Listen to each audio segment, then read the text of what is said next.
ذنوبهم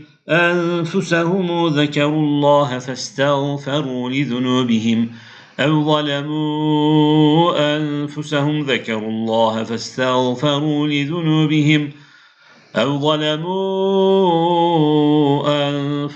ذكروا الله فاستغفروا لذنوبهم أو ظلموا أنفسهم ذكروا الله فاستغفروا لذنوبهم والذين إذا فعلوا فاحشة أو ظلموا